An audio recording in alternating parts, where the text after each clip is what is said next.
everyone, welcome back to the channel. Today is Monday, June the 20th. We're 20 days into a video a day. It's kind of going well, I think. Today I want to talk about the cost of doing business. Mainly because when you see people on Instagram or other YouTubers, a lot of us talk about cost of goods. And we don't really get into the nitty-gritty of what it's going to cost you to actually run your business day to day. So I wanted to go a little more in depth with that sort of aspect of the reselling business. If this is content that you enjoy, please consider subscribing. Hit the like button if you are enjoying my one video a day. See, I'm getting tongue-tied again. So, the cost of doing business. There's so much more involved than just getting inventory and buying inventory. You know, we sell online, so you need to get online. You need internet or data, whatever that is. Now, chances are you already pay for an internet service or your data, so it's not a huge outlay in cash to get that because you're probably already using it. Probably, if you're on YouTube, you're using it, so I mean, right? That's probably the only one that really is not going to make a huge difference in what you pay for it because internet is internet, right? Then, of course, we do have your cost of goods. If you are a seller that goes sourcing and you bring things home from the store and you want to resell them, you have those costs. But then we get into the, okay, what about your processing of those items? How much will that cost you? Not only just in your time. You know, you might have stain removers or leather cleaners or Goo Gone. You know, your laundry facilities, whether you use your own or you have to use a laundromat and all those cleaning supplies. Then you get into the, you know, the steamers and the photographing and do you need lights? Do you need a space that you can build something to do flat lays? All of those things count, you know, they count as a cost of business. Now, in the processing sort of area of costs, those are not every month costs. Those are not, you know, those are sort of once in a while costs. And some of them are just about wear and tear. You're not going to have to be, replacing lights every month. You know, if you're lucky, you only buy them once and really don't have to replace them, you know, years down the road. Like my steamer, when I first began, I bought a $50 steamer from Walmart, and it lasted me 2.5 years. So it was just recently that I had to re-buy a steamer. So those are those types of costs. You know, so you've got everything photographed and listed. Your next cost could be your storing, whether or not you need to have a storage unit if you don't have the space at home, or if you don't have an extra room or a closet to store your inventory that's listed. You know, you could do it very cheaply with boxes that you source, you know, from grocery stores or from whatever. So you could do it that way. I, to begin with, chose storage totes. They just were a little more, what's the word? They lasted a bit longer than a cardboard box would for me. We actually started with banker's boxes, and that quickly, no, because they were too small for us at that time. I went to storage totes. I started just buying whatever storage totes would actually just work, and they were on sale, so I got a lot of blue ones or purple ones. They weren't see-through. Eventually, I did go to see-through totes just because it made it easier to go, yeah, that I can put more things into that tote. What happened is we started switching over. See, I know the words and I can't figure it out. Started switching over to clear totes.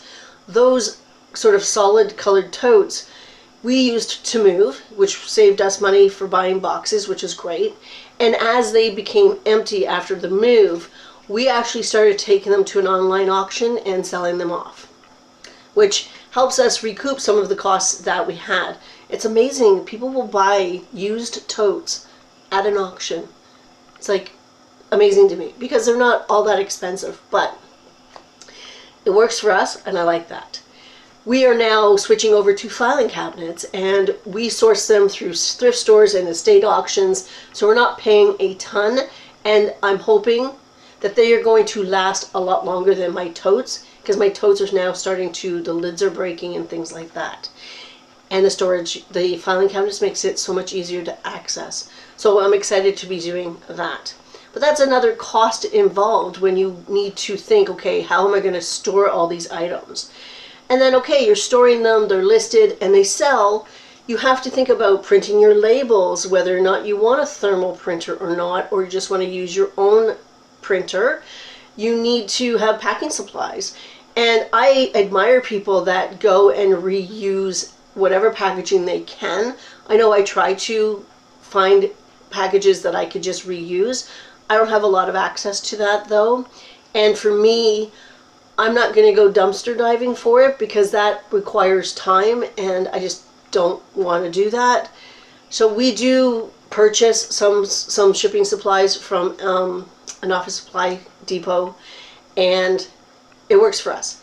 So shipping supplies could be done very, very inexpensively by sourcing used things, and that's great for the environment. Just remember the amount of time you're spending doing that does cost. The last thing I'm going to talk about is your transportation. You know, to go sourcing, to ship your items, whatever it is, you're going to be putting wear and tear on your car, gas in your car, or you're going to be using public transit and you need to pay for that. Or, you know, you're on your bicycle and you have wear and tear on your bicycle and on your body.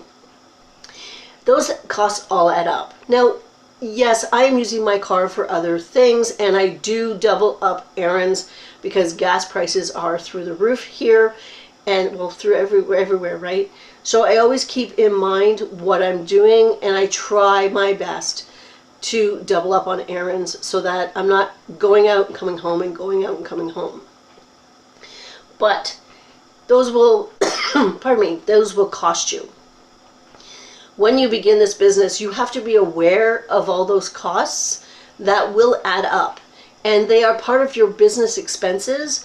And if you find that your sales are not covering everything, then you need to start rethinking the business or just trying to reorganize, and that will help you out in the long run. So those are a few of the things of cost of doing business. I haven't even touched upon, you know, accountants, bookkeepers, sharing services, VAs, people who do your taxes, things like that. Those are things that a lot of people maybe don't have and they can do it themselves. Again, there's your time. Your time is money. And next week, what I'm going to do starting tomorrow is I'm going to actually document how much time I spend on my business and just keep track of it for a week to see how many hours I'm actually working. Just to see what that cost would be. It's interesting because it doesn't feel like work. So, you know, I don't know if anybody else feels that way, but when I go sourcing, I don't feel like I'm working. I just feel like I'm having fun and I'm treasure hunting. You know, for the most part, this whole business it's fun and it doesn't feel like work to me. Anyway, I digressed again. Shocker. So that's it for today. I hope everybody has a fantastic week. Everybody gets lots of sales and we just go at it at the end of the month, okay? Have a good one, guys. Bye.